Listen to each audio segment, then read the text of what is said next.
Welcome to the 382nd of the COVID calls. This is a daily discussion of the COVID 19 pandemic with a diverse collection of disaster experts. My name is Scott Gabriel Knowles. I'm a historian of disasters at the Korea Advanced Institute of Science and Technology. I'm coming to you live from Daejeon, South Korea. Today, I welcome MD, MBA Thomas Irwin to discuss medical education in the time of COVID. Just a reminder, you can usually catch COVID calls live on weekdays at 6 p.m. Eastern Time. Just go to the COVID calls YouTube channel to watch. You can also hear COVID calls anytime, recorded as podcasts on Spotify, iTunes, Podbean, or anywhere you get podcasts. You can keep up with COVID calls via Twitter using the handle at US of Disaster or at COVID calls. Please help spread the word and send suggestions for future guests and future topics. As always, please feel free to suggest yourself as a future guest. As of today, November 23rd, 2021, there are 5,162,494 deaths globally from COVID 19. That's according to the Johns Hopkins University Coronavirus Resource Center. I've been reading an obituary or a story of advocacy for those impacted by the pandemic, and I'd like to continue that now.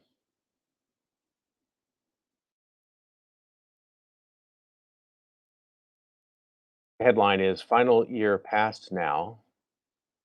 Final year medical student's post goes viral after his death due to COVID 19 in Pune. This appeared in the timesnownews.com of India, May 27th, 2021. Final year medical student Dr. Rahul Asha Vishwanath Pawar passed away while fighting with coronavirus on Wednesday, May 26th, 2021. In a post on April 26th, Rahul Pawar captioned a photo of himself with the words, "Final year passed now, it's officially Dr. Rahul Asha Vishwanath Pawar." A cane harvester's son, Dr. Pawar was the family's first physician.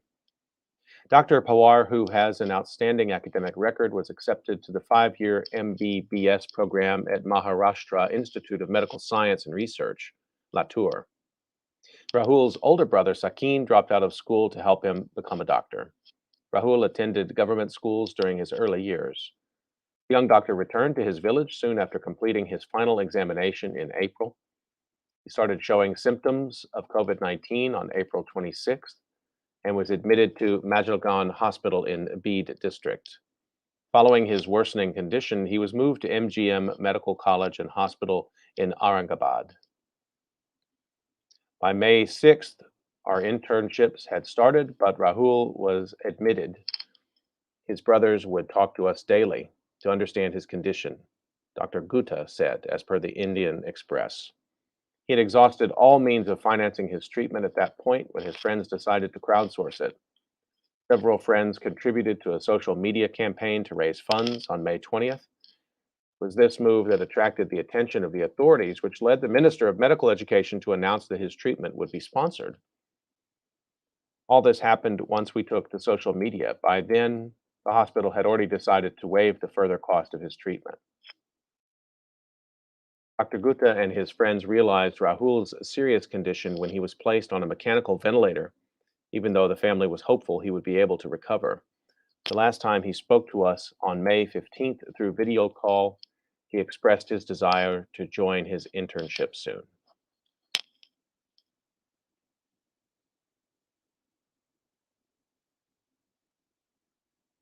The headline was Final Year Passed Now. Final year medical student's post goes viral after his death due to COVID 19. Dr. Rahul Asha Vishwanath Pawar.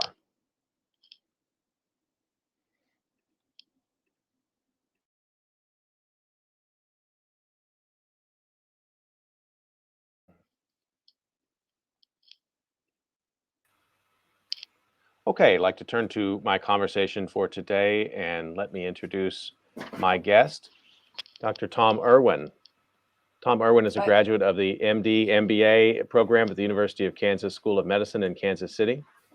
He worked as an opera singer and a bass player for nearly 2 decades before medical school. Since making a living as a musician requires other work as well, his other employment has included professional sound and music instrument sales, officiating in minor league hockey, and producing television news in Louisiana and Tennessee. He's a native of New Orleans. He has degrees in music from the University of New Orleans and the University of Northern Colorado. He and his wife, who's a meteorologist, have 2 children. He's currently doing a research year with the University of Kansas Cancer Center's Melanoma Project. Dr. Irwin, thank you for joining me on COVID Calls today. Dr. Knowles, thank you for having me. I appreciate it. I'm going to call you Tom, but I thought since you recently graduated, we should use that. And congratulations. Thanks so much. The degree still smells like a new car, so getting called Dr. Irwin is still a little bit weird. He's like, no, Dr. Irwin's my dad. I'm just Tom, but whatever works. And people call me Dr. Knowles, but as a historian, I'm a little limited in the medical advice I can give. But if you have historical problems, I can help you with that. But professor is probably a little safer. Where are you calling from, and what's the pandemic situation look like there? So I'm calling from from one of the suburbs of Kansas City called Overland Park, Kansas. For the uninitiated, Kansas City straddles the Kansas-Missouri border. So I'm on the Kansas side, and can't go into too many details because it's technically protected information, but our number of cases inpatient right now number close to 40, and they're about a half and half mix of active disease and recovery. I don't have the ICU number sitting in front of me, but the one thing to take away is that of our 40 patients inpatient right now, 1 is vaccinated. All the other ones are unvaccinated. Is that a trend that you feel pretty confident with at this point, saying that that's just reality now? It seems to be the case. I mean, we're hovering somewhere around 75% vaccination nationwide. We don't have solid numbers for who's vaccinated in the Kansas City area or in the state of Kansas or in the state of Missouri specifically. They fluctuate, it seems, on a daily basis. But what we're seeing is that if you're vaccinated, you're far less likely to get hospitalized for COVID. I mean, there are some debates on how long the vaccine holds on for you and what its efficacy is in terms of keeping you from getting sick. The only thing that I can tell you from personal experience is until lately, I was dealing with a lot of COVID patients on a fairly regular basis, and I got vaccinated. The double vaccine finished in February, and I've been around enough of it and haven't gotten sick. So, I seems to work pretty well for me. So I wonder, with the booster now being recommended by the CDC or being authorized, I guess is a better language. I'm not sure if they're recommending or authorizing. Maybe it's both, but do you know? Yeah, at this point, I believe it's being recommended. I mean, it's certainly all adults are authorized for it. I'm sitting down to get mine tomorrow so that I can enjoy Thanksgiving dinner while feeling like I just got kicked in the head, but that's okay. So. Well, timing being as it is, given what you do for a living, I'm glad you're doing it. And I was going to ask because that would indicate to me that maybe you would start to see people in the emergency department who had breakthrough infections who had been vaccinated, but that's not what you're describing. And the thing is, I'd have to ask my emergency room friends right now. Again, working with the Melanoma Project, I do a lot more oncology work, and I'm around a lot more surgical stuff. The emergency friends I've got say that the people who are coming in largely appear to be unvaccinated. But again, I don't have hard numbers. So if I can't back it up with numbers, I'm not reluctant to put it out there. But I will tell you that, again, according to our numbers, it's a pretty clear trend that if you get vaccinated, you're far less likely to wind up coming to see us and needing to stay with us. So a more general question, just given where you are geographically. So you've got a vantage point on the way that Kansas and Missouri have handled the pandemic. Big differences in the way the two states have approached it, or they're in step?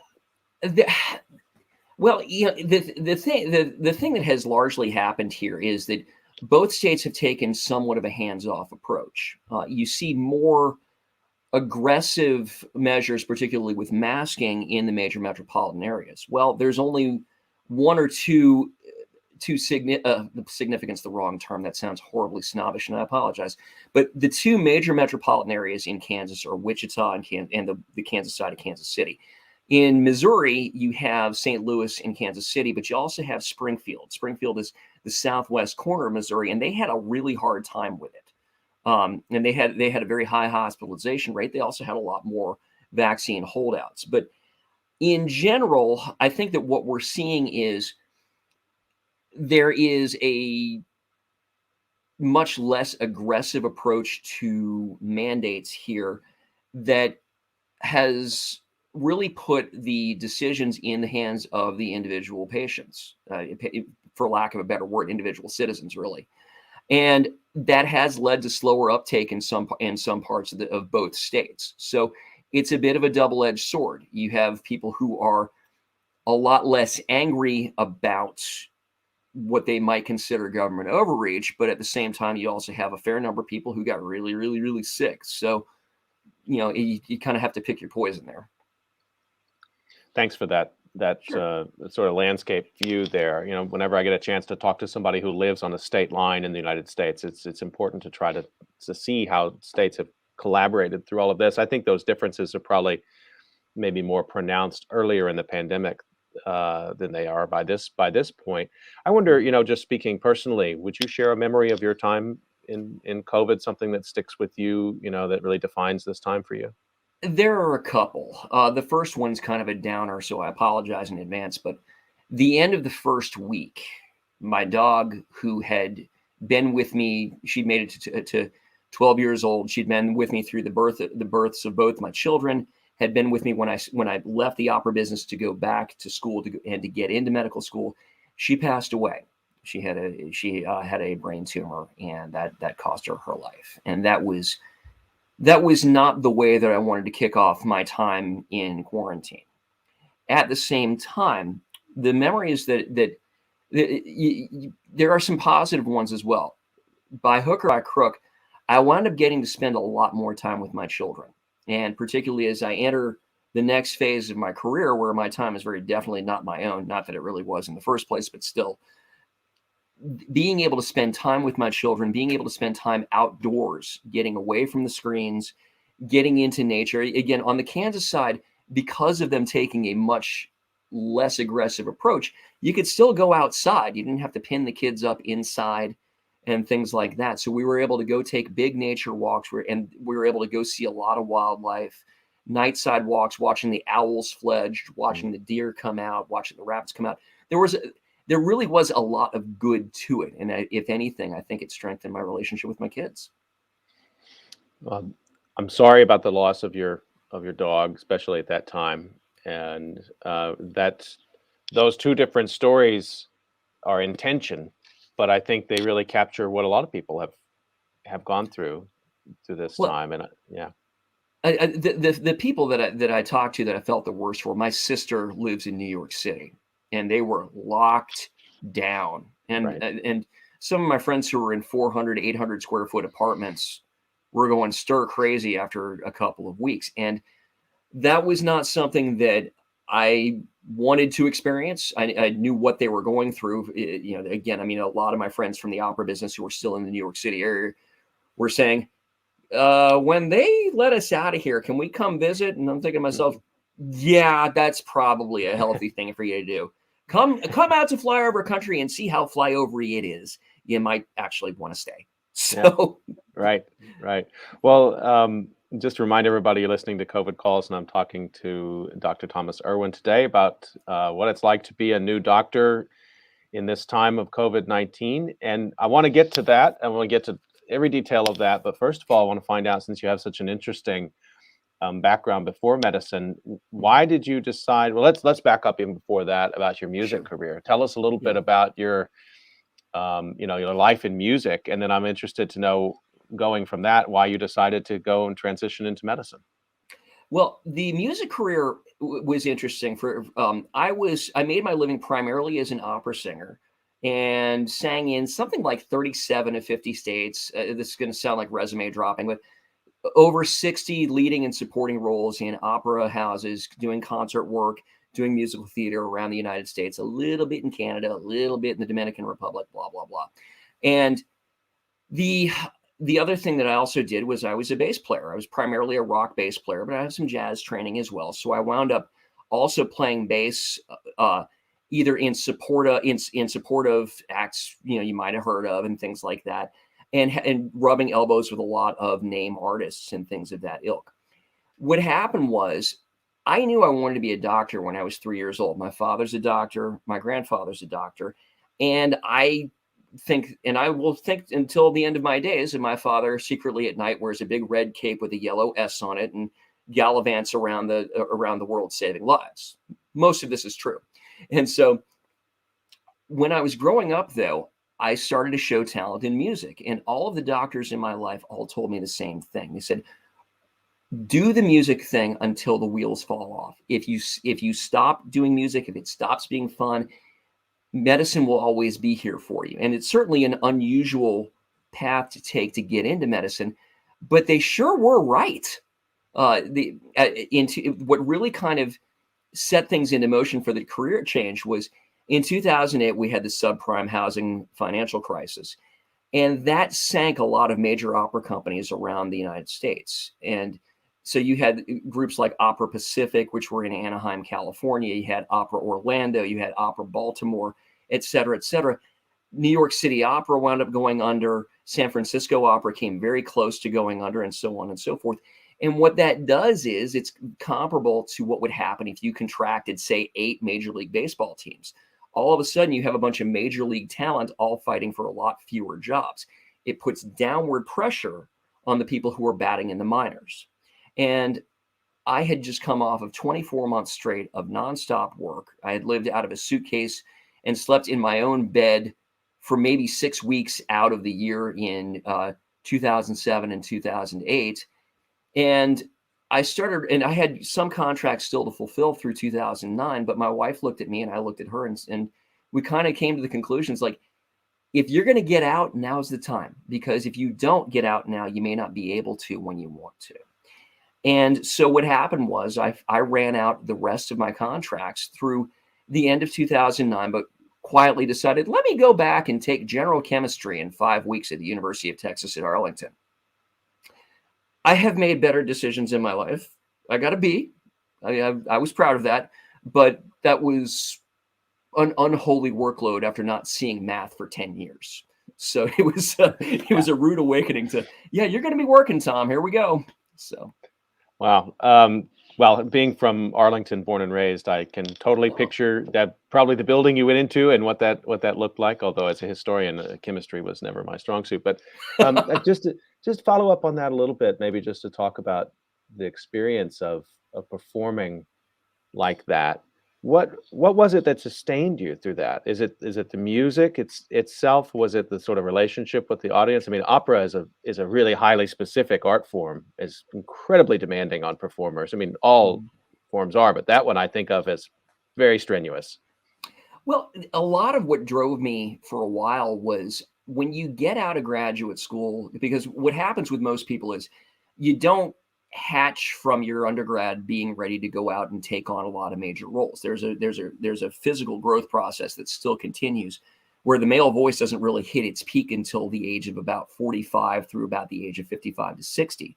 With women, it's a little earlier, but the same kind of thing applies, and you kind of have to grow into your voice.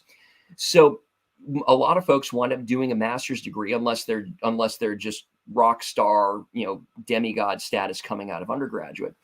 And so a lot of what I did was what we call outreach opera. You wind up going into schools around the country and singing basically 30-minute performances that are usually greatest hits, but they're kid-based. And I got a lot out of that. My first big job coming out of graduate school was with Shreveport Opera in Northwest Louisiana, and I worked with them for 2 years. And we were in schools something like 6 days a week for the better part of 2 years straight. And it was wonderful. It was some of the most fulfilling work that I did. And I still continued to do some outreach as time went on. But by the time 2007 rolled around, I had done another outreach tour with what is now Opera Saratoga, what was then Lake George Opera, which is up in Saratoga Springs, New York. And the general director, who is now the general director of First Coast Opera in St. Augustine, Florida, hi, Kurt, he said, listen, you need to wrap up the outreach stuff. You've got to start making a living now. And he was right. And so I did 18 months of nothing but main stage work all over the place. And when I got to the end of it, what really struck me was it wasn't as fulfilling. I still love the music, and I still sing as much as I can. I mean, obviously my time is much more limited now, but the music wasn't enough to make going to work and working that hard for that little return on investment worth it at that point. I loved my friends. I loved my singer colleagues. But what really struck me as time went on was I realized that I wanted to be a mechanic for my singer friends more than I wanted to be a singer. And I love singing. So it became very clear it's time. And what year did you transition into medical school? So I started back with a lot of the pre-med stuff I took one course in 2008, but 2009 was when I really began to start trying to finish out my opera contracts. Taking chemistry while going on the road for a month at a time was not, once again, the greatest decision I ever made, but I got through it. And it took me, I started applying. I had taken the MCAT and whatnot by 2013. I started applying in 2013. I didn't get in until 2016. And fun fact for the medically curious among us, the average applicant in the United States takes 2.5 years per institution to get into medical school. So if you don't get in the first time, it's kind of like being in Fight Club. Go stand on the porch and stay there until they let you in. Make them tell you no over and over and over again. So you were towards the end then of your medical education when the pandemic broke out. I mean, you That's had correct. already, I guess, or had you already started a residency at that point, or what was the timeline there? So the pandemic, I was actually at the end of my MBA year at Ah, Kansas when that came along. March of 2019, I think. No, 2020. Jeez, losing my brain here. It's been a Right. minute. No, But this is happening to everybody now. It's happened yeah, yesterday. One of my calls, we were struggling for the years because it's now, we're getting into closing up year 2 on this, and we'll be in the third exactly. year pretty soon. Right. Well, and what wound up happening was we had gone on spring break right as things were really starting to ramp up, and we realized that we were going to have to kind of close up shop for what we thought at that point. Remember, at the beginning, it was 2 weeks to stop the spread, and 18 months to 2 years later, here we are. So, Right. yeah. Anyway, so what wound up happening though was we went on spring break, and the School of Business at Kansas said, "Keep your powder dry. We may be going to all online." And the poor folks who have to do all this stuff had to put together an online curriculum in the course of about 2 weeks. So we finished up the last 6 weeks of my MBA online. And then at that point in time, we were just kind of getting the hang of what was and was not happening in terms of being able to go back to school and start doing rotations again. So let me back up for a second. I did my MBA between my 3rd and 4th years of medical school. And when the pandemic really struck, most people, as a matter of fact, all people who were in their 3rd and 4th years of medical school were kicked off campus for the most part. I mean, they were, okay, we can't keep you safe. We don't have enough protective gear for you. Go home. We'll be in touch. And it didn't matter whether it was students or even residents. There are a number of residents that, particularly in the surgical fields that I talked to, who said, "Yeah, I got a whole bunch of extra sleep, and I was out of work for probably a good 6 to 8 weeks while they figured out what to do with us. And when they came back, it was a very, very reduced workload that they were on. So it was all kinds of strangeness for everybody." It's interesting and not exactly what I would expect. I guess maybe there's legal restrictions on what you can do while you're still finishing your degree that keep you from being used in a clinical setting. I mean, it's hard for me, when we cast our mind back to that time. I guess the other thing, you're in Kansas, so I mean, Mm. I don't know. Did medical students in New York and California have a different experience of this because To the my outbreak there knowledge, was? well, the way things were done was when we graduated, and I can't speak to the folks in New York, California, et cetera. I know that they were more strenuously locked down than we were. But Mm, what happened with us was the folks who graduated in 2020 were given the opportunity to volunteer to go help out in rural areas where there was a physician shortage, and at least be of some help out there. They weren't allowed to do a whole lot because everybody had to work out licensure components to it.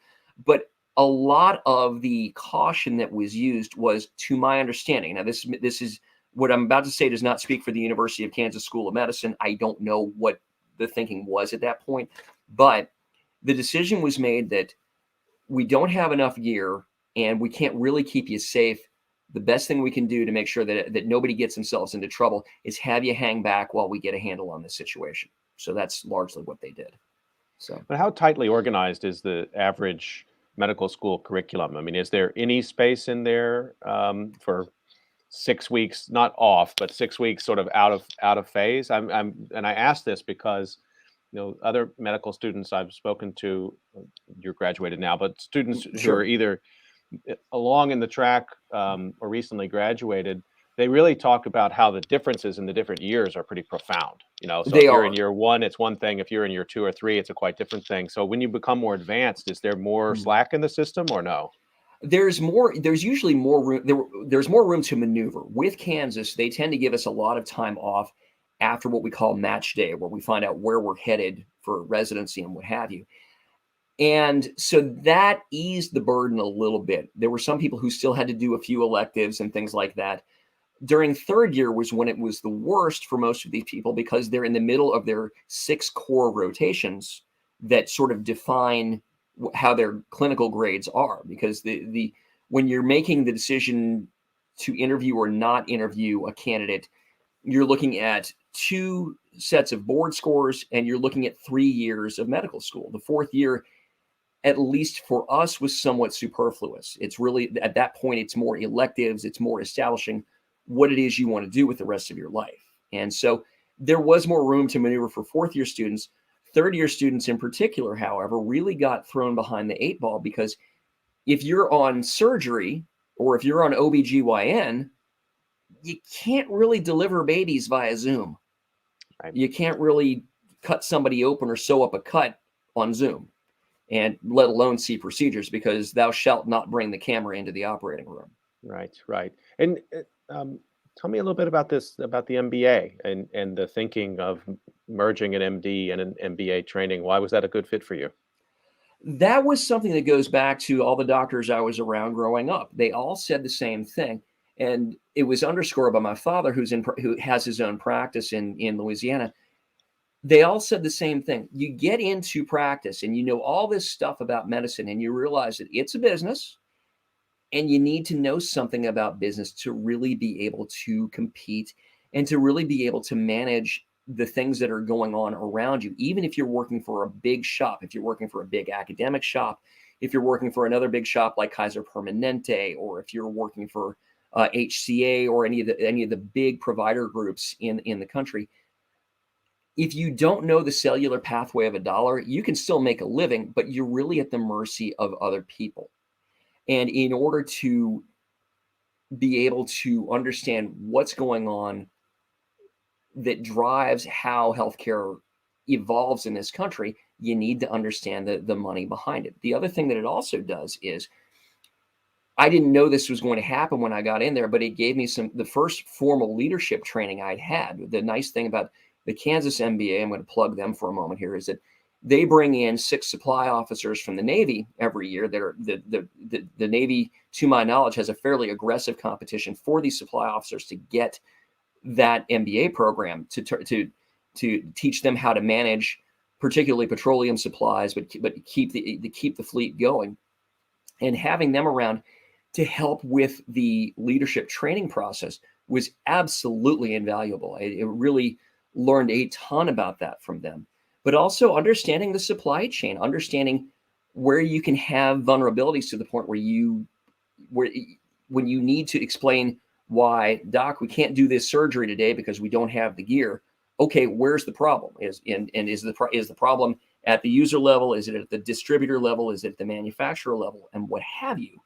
And understanding how that mess is made and how to make sure that you are most prepared for any disruption in there. And unfortunately, what we found out during the pandemic is we were prepared for that sort of thing at the distributor to end user level, but when things get blown up at the manufacturer level, there we got a problem, because a lot of places ran out of gear. Did you see that there in where you're located? What kind of Very things much did so. really, and what were the most acute shortages? Masks. Masks were very hard to come by, particularly the N95. I mean, if you'll recall, the first 6 months of the pandemic, good luck finding one. And the other thing is, there were a lot of very effective scams run on N95s. That was not a lot of fun. What were some of the other ones? The gowns, in particular, sterile gowns for operating with. It used to be that you could go into the operating room, and operating rooms, in my experience, are kept at a temperature that approaches that necessary for cryogenic sleep for deep space flight. If you can still feel your toes by the end of the procedure, Right. it must have been a little warm. Right. But you would routinely put on a gown to keep yourself warm just sitting in the operating room. Nope, you're in bare arms now, kids. We're gonna really test your endurance there. Wow. Yeah. Just a quick reminder to everybody that you're listening to COVID Calls. I'm talking to Thomas Irwin today, and Thomas is with the University of Kansas Cancer Center's Melanoma Project and a recent graduate from medical school. I wanted to ask you kind of a general question, but you can address it however you like. I'm also interested in sort of scientific angle on this. But what do you think you learned that you might not have otherwise, about medicine, about doctor-patient relationship, about anything, experiencing this pandemic at this sort of crucial time in your professional training? The first thing I would describe the experience as was the whole thing was very weird because it was just such a tremendous disruption to the day-to-day life. But scientifically, the public got a very large look at how science is made and how unclear it is. Science is not a fixed thing. It's constantly on the move. And a lot of the things that we took for granted 18 months ago have been disproven. We found out relatively early on that it doesn't spread very well outdoors. COVID doesn't. We also toyed with a bunch of different medications. But the thing is, we're 18 months into it now, and we're still working on what can we give people as treatment that will keep them out of the hospital if they do get sick. And we're just now starting to get there. I mean, we know that we've had good results with the monoclonal antibody known as Regeneron, but there's been a recent study in Brazil that says that you can use a specific antidepressant and it somehow manages to keep people from getting sick enough to need to be hospitalized. That's not on its mechanisms list. That's not what we learned about it. But this study from Brazil actually makes a lot more sense than many do, rather. English is hard. And so that sort of thing. But we've dallied with a whole bunch of different drugs along the way, but we still don't have good guidance on what we can give you if you start to get it to say, let's make sure you don't get sick enough that we've got to hospitalize you. This is in motion right now. And that's going to be that way for a while, whereas we are where we are comparably to, say, influenza. Well, we've had 100 years to work on flu. We're getting the hang of that after a century, but it could take us that long to really feel like COVID, which for all intents and purposes now is an endemic disease, and it's not going to ever completely go away. Getting it to the point where we've got the flu or the common cold is going to take a while. And at some point, kind of delving into what we've learned societally and from a personal perspective, we're approaching a point now, in my opinion, and again, this is mine only. I do not speak for the University of Kansas, let alone the medical profession when it comes to this. But we're coming to the point where we need to make a decision about learning to live with this serious disease that in the vulnerable population can be absolutely lethal, and it's been shown to be lethal. And in a big chunk of the population at the same time, it comes on like a cold.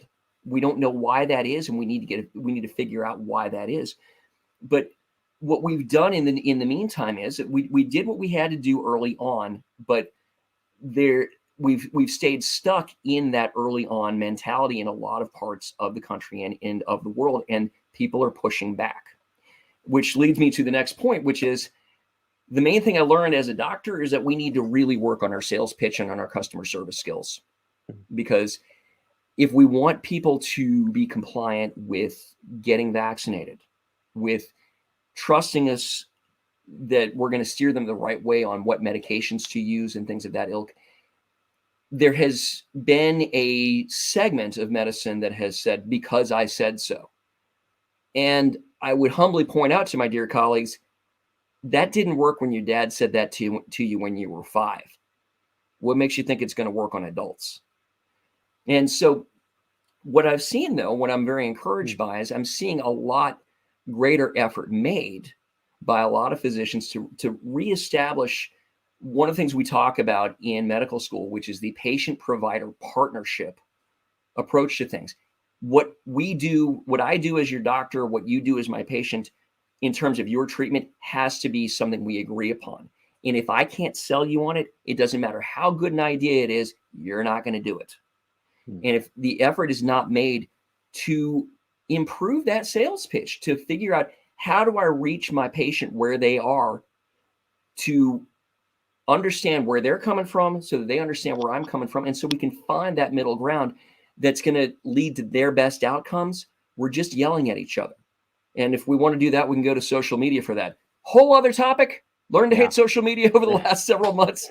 But that's kind of where we are. But we're fighting all that noise when what I think has been the most important thing to emphasize going forward is let's get back to that one-on-one relationship. Let's get to that point in medicine so that we're taking care of patients, not just as patients, but as our customers, so that we're taking care of what their needs are, not just physically, not just medically, but spiritually, emotionally, so that they have a better relationship with us, so that we engender their trust, because that has been a very big sacrificial lamb of the last 18 months.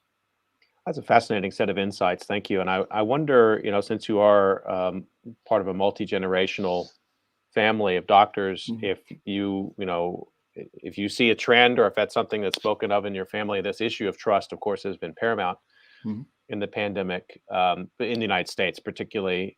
Sure. And is it the case that expertise, more generally medical expertise, has lost a foothold on trust in the United States? Is something more complex going on? Does it have to do, the doctor-patient relationship is one thing, but of course, as earlier you talked about these huge corporate medical providers and insurance companies, I think a lot of times it's hard for people to know in the United States, when you say, well, go see the doctor, that can mean a lot of different things. And so I wonder about this issue of trust, and is it something that you see as in flux over time, or this is just unique to this pandemic moment in which there've been a lot of pressures pushing and pulling people to decide who they should trust?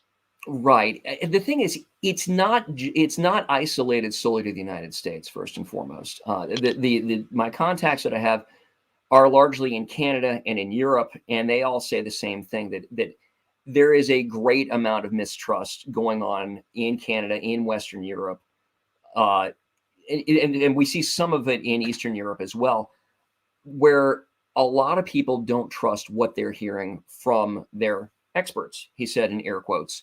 And the thing that I hear the most from my colleagues is that there's not enough of an emphasis on acknowledging when we got it wrong, and when we got it wrong, how we got it wrong, what we're doing to make it right. In the United States, there are a lot of people who really, really, really like being on TV. And as a TV veteran, I get it. I completely get it. But all of a sudden, they get recognized in the grocery store, and they have a certain following that loves them and loves that you're doing absolutely great, and I want you to keep doing what you're doing. And it's easy to get caught up in that bubble. And the thing about that is that, once again, it isolates a lot of these folks from taking care of individual patients. And a lot of the people who get up on TV aren't actually taking care of patients. They're either public health officials, or they're the kinds of doctors that don't have as much interaction with patients. Now, the thing is, it's different on with some of the people talking locally. That might be a little different, but your state and federal level health officials usually don't take care of patients, and so they don't see how it affects things at the individual level.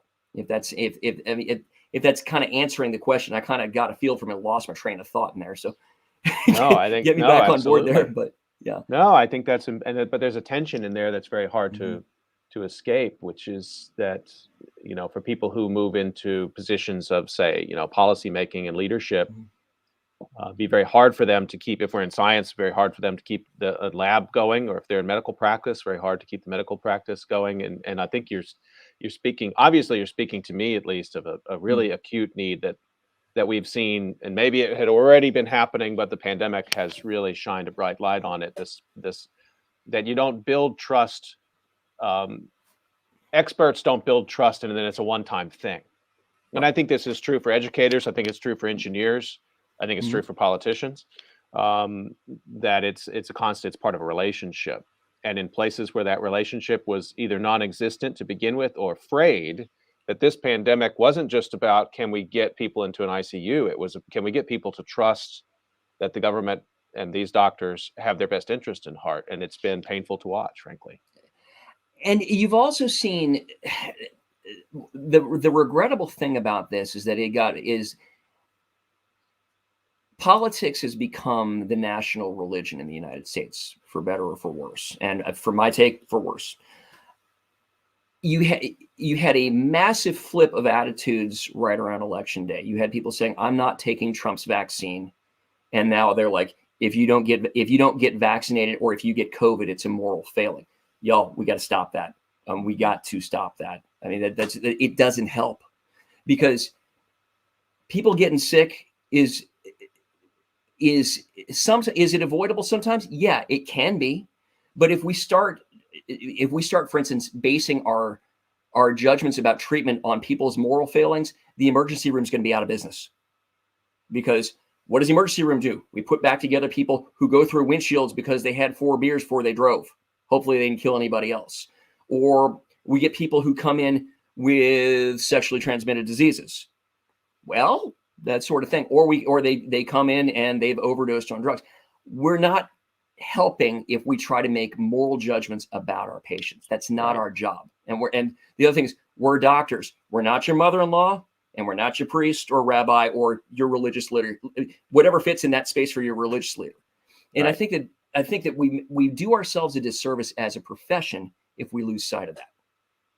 Just want to remind folks you're listening to COVID Calls. I'm talking to Dr. Thomas Irwin today, and I want to ask you some more specific things about what Mhm. you see in terms of medical education, what people have been going through during the pandemic. You wrote a really great piece on doximity.com in their op med section and it's about the great unmatched, which, for Mhm. those who are not familiar with medical school, might not know what that means. I'm just gonna read a couple of lines from it. It's Mhm. beautifully written, and everybody should check this out. And I'll put the link up to it. But you talk about this problem of, maybe first you should set the stage, and then I'll read a couple of sentences for it. I mean, what does it mean to be unmatched in a medical Okay. school perspective? When you get done with medical school, you are an MD or a DO for my osteopathic friends. You are not a doctor yet. You still have, it would be the equivalent of doing postdoctorate training. But depending on the specialty you choose to go into, you may spend 3 to 7 years of postgraduate medical education. The longest ones are things like neurosurgery. The shortest ones are fields like family medicine, internal medicine, which are 3 years. And the thing is, a lot of people will go on and do another year called fellowship after that. And around March, that's when we find out where we apply to a whole bunch of different programs, and we find out if and where we've matched. And it's usually somewhere away from our home institution. And so that is a time of great stress and hair loss for many, many medical students. And there's a chunk of the graduating population, both in the U.S. and in medical schools in the Caribbean. We call them international medical graduates and foreign medical graduates who went to school completely overseas and are from other countries, where they're trying to match and they don't. And in this past year, right now, there were 4 applicants for every 3 residency positions. And as a result, a lot of qualified people, me included, were sitting out at the end of it. And that was a time of wailing and gnashing of teeth and wearing sackcloth and dining on ashes. But, Well, let me just give a couple lines from the piece. You say, for some, this moment will mean taking an extra year and doing something to fill in the time and simply reapplying next year. You write, for others, it will mean taking a deep breath and figuring out what else in medicine you can live with doing. And for still others, it will mean exploring the adjacent possible to the medical field, what you can do outside of clinical and academic medicine with your MD or DO, and letting go of residency or clinical practice. Nobody can tell you what the answer is. You have to decide that. I wonder, this vantage point that you bring to this must be also informed by the fact that you had a full career before you started medicine. it allowed me to see, I'm going to quote myself here, but it allowed me to see the adjacent possible. You get knocked down by that, and it is a horrible feeling. It was, I as a longtime New Orleans Saints fan, soul crushing defeat is something I am painfully familiar with. And the thing is that certainly you have to mourn, you have to let the dust settle, but you have to keep moving. And the thing is, the reality of the situation is, we graduate from medical school, we've taken out the equivalent of a mortgage on a house in a small house in a relatively smaller housing market. Certainly not a California or a New York, but still, but the average student these days comes out with about $250,000 in debt, which is substantial. And the first thing that comes to mind is, how am I going to pay that off? And also, is my career over? Am I going to be able to do something that I want to do? Am I going to be able to?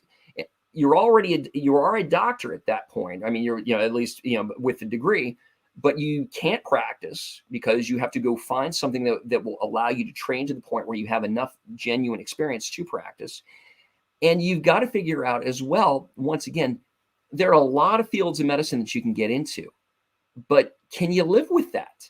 Can you live with, if somebody wanted to be a neurosurgeon and for whatever reason they didn't match, and when they go talk to their academic advisor and their program director, they're saying, I don't see it happening for you. Can you live with doing general surgery, or can you live with going into something more on the medicine side, for instance? And can you live with doing family medicine? Can you live with doing psychiatry? That sort of thing. For some, that's not an acceptable outcome. And that's where, again, exploring different ways to get in becomes an important thing. But the thing that it also underscores is that you have to think about advancing your resume in that time. I mean, you can't just stop. You've got to figure out a way to keep advancing yourself as a professional in order to have a more competitive resume the following year. And for some of us, in my situation, I was very fortunate. My dean and assistant dean said, listen, we think we've got a spot for you. It's a paid spot. You'd be doing melanoma research. And I said, that sounds fantastic. And writing is something I like to do. And I'm starting to put out papers in that, and they're getting published. And all of a sudden my resume is slowly inflating more and more and more. But you're still in a position where there's nothing you can do about your board scores. Now what you have to do is develop your work resume so that when people take a look at you, they say, I'm looking at in this case, I'm looking at Tom's letters of recommendation. I'm looking at what he's put on his resume.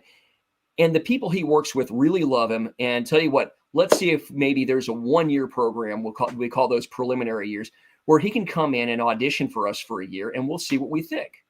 And that's the foot in the door. And there's some people who, maybe they miss it for a year, but fine, they'll jump back in, they'll try again, they'll apply more broadly, and they'll get into something. And it was a rough year for them, but they got to do what they wanted to do. And one way or another, being able to see that, being able to see what else is out there. Is there an insurance company you can go work for a while? And by the way, folks, for folks with MDs or DOs who didn't match, going to work for insurance companies can be a true windfall financially for them, where they can pay off their debts in a couple of years. That's another huge thing. We've enjoyed having a student loan interest suspension for the last several months, but that ends in January, and the meter starts running right away Right. at that point. So And is it COVID that caused the contraction in residencies and then stopped people from being able to do residencies away? So it created this sort of regional pockets where you had maybe too many doctors, young doctors looking for residency. Help me understand the sort of supply and demand dynamics of this. sure, this actually goes back to the mid '90s.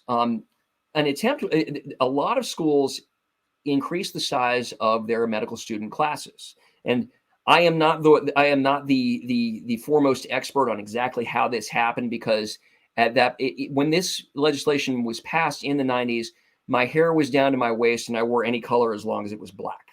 So, and was generally playing rock and roll. But they increased the number of medical student positions in the country, but they didn't increase the number of residency spots. And what happened with COVID is all of the interviews became virtual. You didn't where What used to happen is used to have to fly to every program you wanted to interview with, which at let's be kind and say at $400 a round ticket, plus housing, plus transportation, plus meals, you were spending a lot of money very quickly that way, and people could only interview for, say, 10 programs at best. Well, now with all the interviews being done on Zoom, you can interview for everybody that comes along.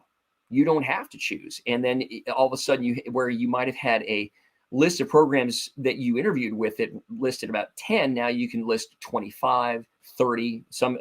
There were some jerks I know who got 40, and I will slap them later. But what also happened was it threw the doors open, and this is a good thing for the international medical grads and foreign medical grads to have a shot at getting a US based residency where they previously might not have been able to get over here and do that. And it's not a two-way street. You can't go to Canada or the United Kingdom or Australia, do residency there, and be licensed to practice in the United States. So there's a finite number of residency positions out there, and the vast majority of them filled this past year. And so a lot of good qualified people that I know who either applied a little too narrowly, and that's certainly one of the things that happened with me, or they applied to something that was probably they were probably trying to apply for something that was a little outside their board score range. They were sitting on the sidelines saying, "What do I do now? I'm this much in debt, and I have no idea what to do with my life now." I wonder what's going to happen. I mean, I think about this time as one that if I was, in middle school or high school right now, and I'm looking at the world and this pandemic, even if I wasn't a great science student, I'd probably be thinking about going into nursing or medicine. It would be something that would be on my mind because it's on the front page of the newspaper and social media and everywhere we look all the time.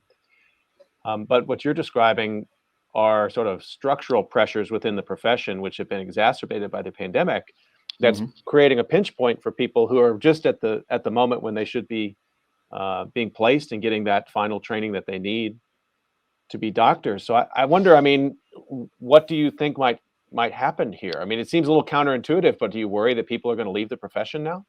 Well, people are leaving the profession, unfortunately. COVID burnout's a real thing among a lot of doctors and a lot of nurses in particular, because you have a lot of people who got into it not expecting to have this many people die on them, or they didn't think that going to work was going to become a genuine threat to their lives. And I have very mixed emotions about that, but the thing is that my opinion on that doesn't matter. That's where they're coming from, and that's how they're making their career decisions. And the problem is that we're in a position now where for instance, you have a lot of shops that are laying off or firing their unvaccinated groups. Well, okay, I mean, they've got to do what they've got to do, but all of a sudden now you have a tremendous self-inflicted labor shortage. And the thing is that that's not even necessarily limited solely to medicine. I mean, you have a labor shortage nationwide right now in the United States. Where you have restaurants that don't have enough servers, and Thanksgiving's no fun for them, I'm here to tell you. But where we don't have enough nurses floating around, we have doctors who particularly in some of the fields where they care specifically for the dying, they get 18 months in and they're emotionally shot. They can't do it anymore. And they're saying, I've had enough. I'm out. I'll go do something else. I will go sell used cars, but I'm done with medicine. And that's where, and so once again, we're seeing an exacerbation of the labor shortage. And people get into medical school, nursing school, and the other allied health professions. Like another group that's really fallen on hard times is respiratory therapists. Why? Because they're Absolutely. dealing with people's airway tubes. And that's that. If you're working with COVID patients, well, you've got a really good shot of getting infected that way. And I mean, to the point where the thing about the vaccine is the vaccine raises the amount of virus you have to get into your body before you're going to get sick. But the thing is, past a certain point, if you get enough virus in there, it'll say, I laugh at your puny immune system, and turn into Conan the Barbarian. So, Right. yeah. Well, we're almost up on time, but I wanted to, Sure. there's one more question. Excuse me, I wanted to return kind of back to where we started with music and opera specifically. And preparing for this discussion, I thought about the unique set of skills that you carry. And do you see art generally, but opera specifically, offering you some kind of tools to cope with a time like this, to cope with loss? I mean, it's an art form that ruminates on death, Right. honestly, and tries to find beauty in Mhm. suffering. I guess in many ways that's what all great art Yeah, does, but I think of opera particularly in that sense. sure. The answer is absolutely. The Just before the last full production I did was I got to go down to St. Augustine, Florida, to perform the role of Chenard in La Boheme. That's one of Puccini's big four. That was just prior to the pandemic, and singing for me, and frankly, even playing bass as well, it's cathartic. It's in the same way that dance is, in the same way that acting is. You're unleashing that set of emotions, and the ability also to descend into just the pure pursuit of technique, to turn off your mind and just do for however long you can. That becomes in and of itself a way to ventilate a lot of these very toxic emotions. The other thing that also happened during the pandemic was I got to play bass on a number of friends' records through the magic of being able to record from home. Thank God for technology.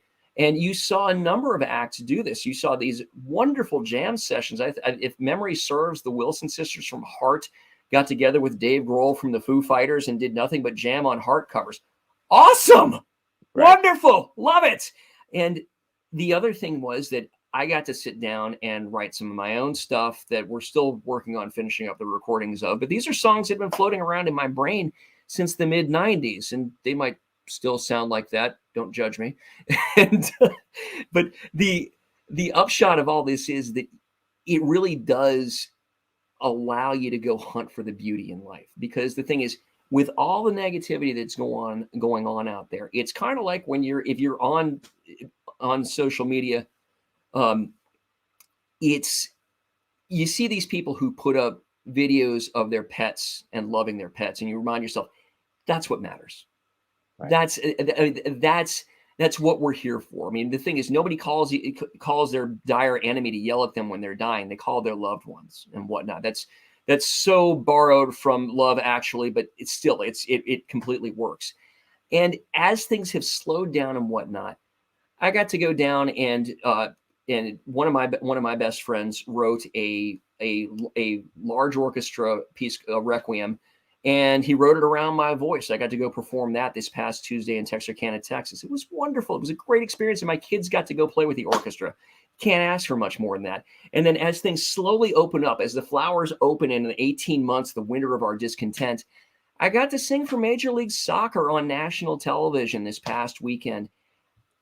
Life continues, and it's important not to get caught up in the drudgery of the day-to-day, but to find that beauty on a daily basis, because otherwise things can be really grim and gray. And that is what I think defines longevity and resilience that hopefully we've all learned a little bit more about in the past 18 months. Just want to remind everyone you've been listening to COVID Calls, and you can usually catch COVID Calls live at 6 p.m. Eastern Time. Please join my COVID Calls discussion tomorrow at 6 p.m. Eastern Time when I talk to Professor Justin Mann, Professor of Africana Studies, and we're going to have a great discussion about fiction and about films and about the Black experience of inequality in the pandemic. So please do join me for that tomorrow. And I just want to take a second here to thank my guest, Thomas Irwin, who is presently at University of Kansas Cancer Center's Melanoma Project, and an artist and musician and writer and many other things as well. I've really enjoyed this conversation, Thomas. It's been enlightening for me. Thank you so much for your time today. I had a great time with you, Dr. Knowles. Thanks so much for having me. Stay healthy, everybody. We'll see you next time on COVID Calls.